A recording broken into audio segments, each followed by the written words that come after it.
Assalamu alaikum. You're watching Views and News, and I'm Faisal Rehman live from our Islamabad studios. Today we'll be talking about the devastating floods in Pakistan, which has literally changed everything here, especially in the province of Sindh, which is most affected currently because of these heavy monster monsoon.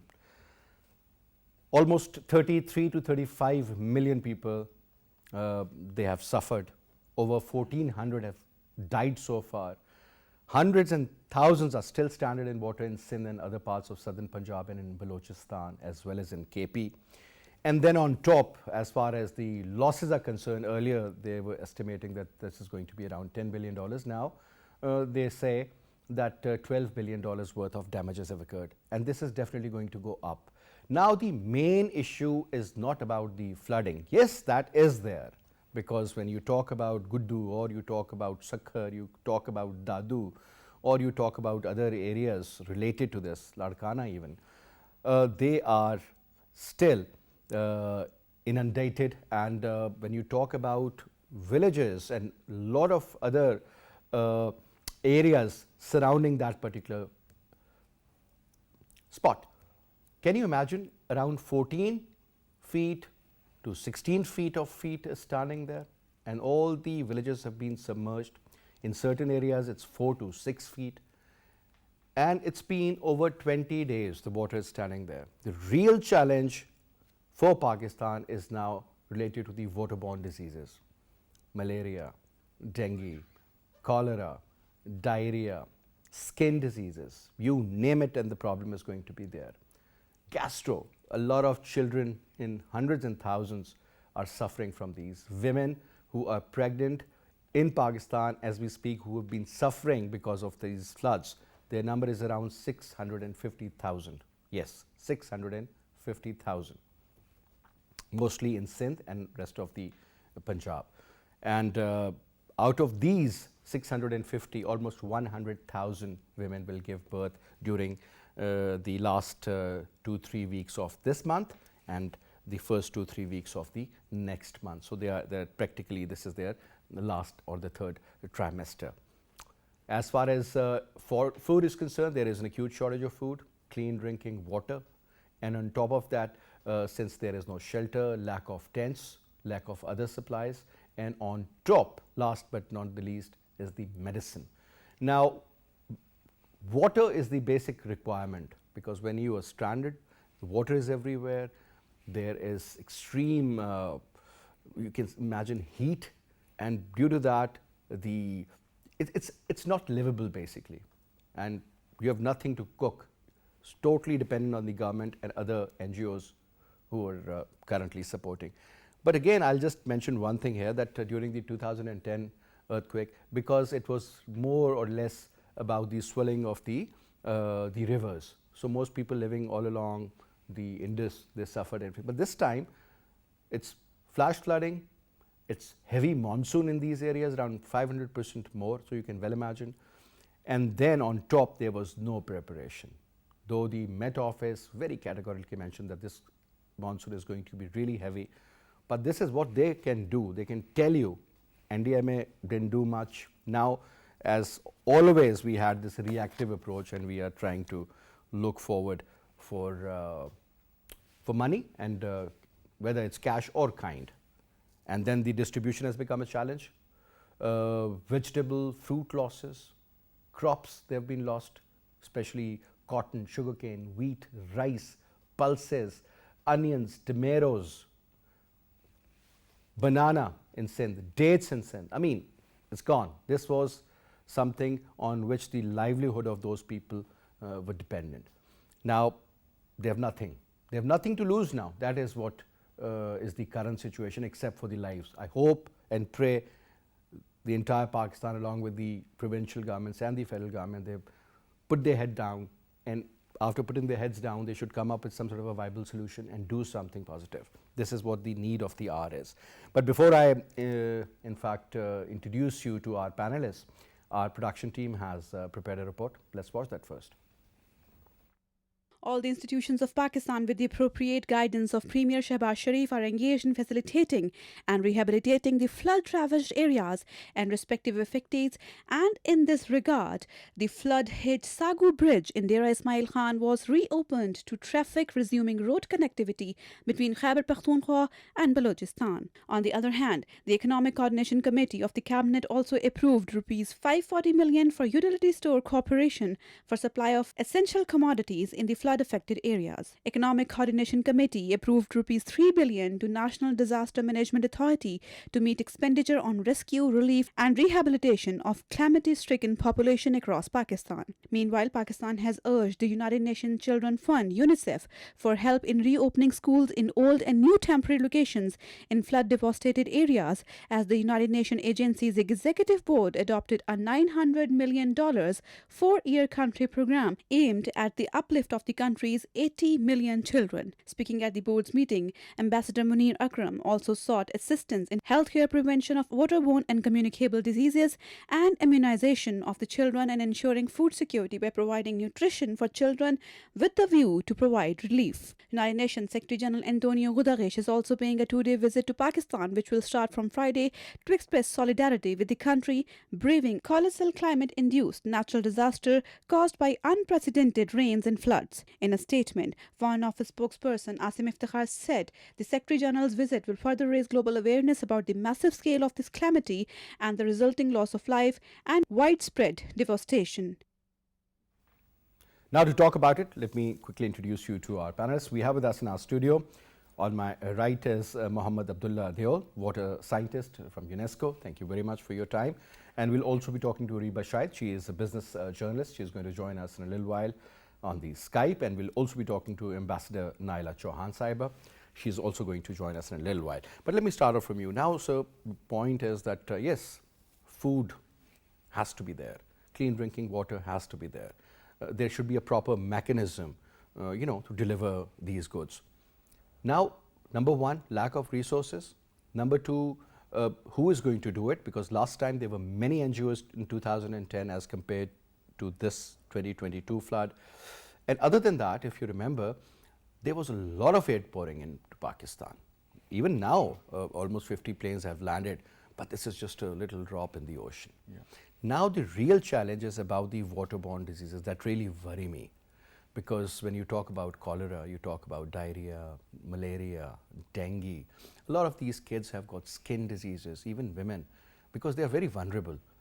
Don't you think, now the plan should be that, yes, we do understand we are still in the rescue operation, then the relief will start, and then your recovery would be before that, and then your reconstruction. But the point is, sir, that don't you think that now we need to look forward, that this is going to be the challenge? It's not only wheat or sugar for that matter, or rice that you need to provide them. First of all, where will they cook? There is no spot which is dry enough to be. People can't bury their loved ones who have died. This is again a reality, because most of these villages, entire districts actually, they've been inundated. 14 to 16 feet of water, can you imagine? And I was reading another report in which it said, because this is about our honor, so we have left the women in their villages. Yeah. Who's going to look after them? Who is going to look after their safety?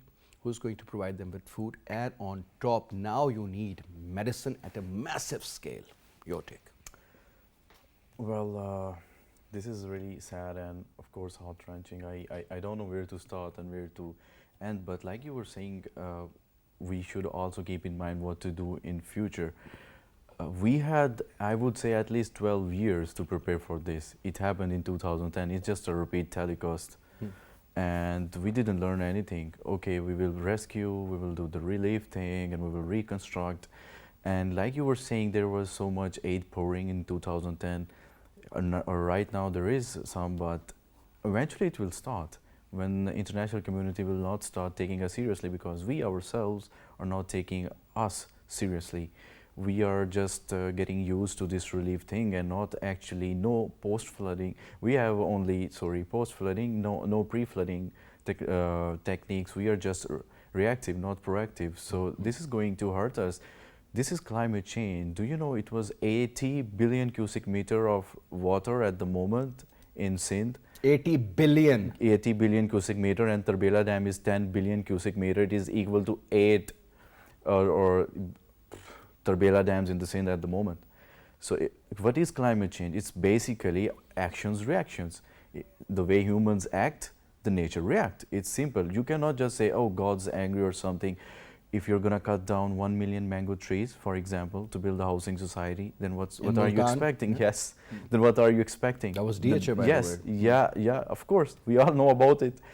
So what do you expect from the nature? And if we are not going to give room to the water and we're not going to be ready beforehand, I think we will just wipe out from this planet, probably, or maybe definitely. We should consider, maybe, okay, we have relief, let's say we get all the money that we have lost, we reconstruct all those houses, but what about the suffering and pain of the people, the trauma that's going to be So with look them at the current forever? inflation, look at the supply Yes. chain issue, look at the issue regarding The skin Ukrainian war diseases, with the Russians. So basic food item that you need in your kitchen Yes, is wheat. yes. And on top, I'm not even sure that we'll be able to prepare the soil for the next season, because this water is not going to go away that easily. Yes. A lot of people told me that the water table has already risen to that extent that the land cannot absorb any more Yes. water. It has to be evaporated. Now these are flat lands. You know what are the problems? The problems are those embankments that we have made, a lot of them in the rivers. Before 1932, we didn't have that kind of issues, but then after independence, we made a lot of barrages and dams. First, let me give you an example of Netherlands. In 1990, they had a devastating flood, and in 2007, they came up with this theory, room for the river, room for the water. So let's have more open space for them to go or to flow, make more drainages and stuff. So that way they have saved their country, and they're about to finish all the project from up to the downstream, I think the end of this year or maybe the next year. So what happened in Pakistan, we made so many embankments. In Urdu we say band. So first we have embankment around the river, then we have embankment about the city, then we made railways, so there was another embankment for the railway, then we made those Manchar Lake and other lakes, so we had another embankment, then we made those private housing society to protect them from the river, we made another embankment. So those embankments, band after band, there is no way for the water to go. There is like a wall, so water want to go from this way, you just have to see another embankment. And from interestingly, the railway. water always makes its own way. And exactly. encroachment, the kind of encroachment that we have seen in KP, in particular, in Yes. Sawat and Kalam area. Now, once the river, because there were two major reasons. One was flash flooding. The Yes. other was about the climate. If you remember, the month of March was so hot that those glaciers melted and they developed lakes. And once this heavy, monstrous monsoon came, just imagine, look at the flow. This is what we once, I remember in a documentary I saw in Uttarakhand, if I'm not wrong. Yes. I mean, about 5,000-6,000 people died in that because they had no clue where the water is coming from, and it just took away everything. You name the bridge or anything. Now, technically speaking, sir, over 250 bridges, around 6,700 kilometers of your main highways and roads, and I have no idea so far regarding the railway, but railway is not going to be functional for 3 months. That's what I learned. Imagine, so how are you going to carry those goods to those areas and those people who are suffering? Now that's $1 million question. Sir, if you allow me, we've been joined in by Ambassador Naela Chohan Saiba, a former senior diplomat. Assalamu alaikum, ma'am. Alaikum Faisal, how are you? I'm pretty good, ma'am. Thank you so much for taking out your time and talking to us. Ma'am, now we are learning that the United Nations Secretary General, he's going to pay a 2-day visit to Pakistan, and on top, he's going to hold meetings with the Prime Minister. Obviously, ma'am, now we are talking about cash and kind, that we need X number of, let's suppose whether it's about medicine or it's about food or it's about tents or it's about other supplies that are immediately needed, but they will also take time, ma'am. Ma'am, don't you think, let me put a very straight question to you, ma'am. What has been done, but we should have been prepared for this. The Met Office, in fact, told the governments that there is going to be a heavy monsoon, unprecedented rains will be witnessed, and that is exactly what has happened. But ma'am, all these political parties were busy maligning each other, and that is it. Not even a single conference was held regarding the overall issue about the monsoons. Rather, it was more about the political issues. And those issues do not even matter to common man, ma'am. Now what? Where do we stand, and how are we going to convince the entire globe that yes, we are again in dire straits and we need money and we need a lot of help? Well, Faisal, this is an important question. Of course, there are problems within, but when UN Secretary General is coming, we have to look at it in a global perspective. 1/3 of your country is underwater. Can you hear me? Yes, I can hear you, ma'am. Okay, 1/3 of your country is underwater. That means that this is more than any country could have dealt with. And we must look at it in international perspective. You might recall in November last year in COP26, a lot of talk was done on this.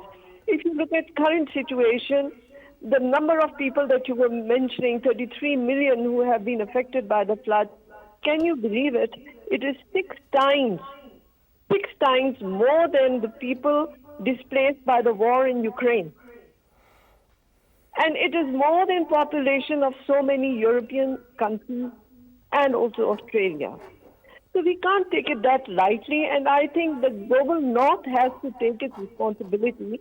And I think that during UNSG's visit, we have to raise these serious questions with him, because he's a very gracious man, and you recall his remarks that, the rains were like on steroids.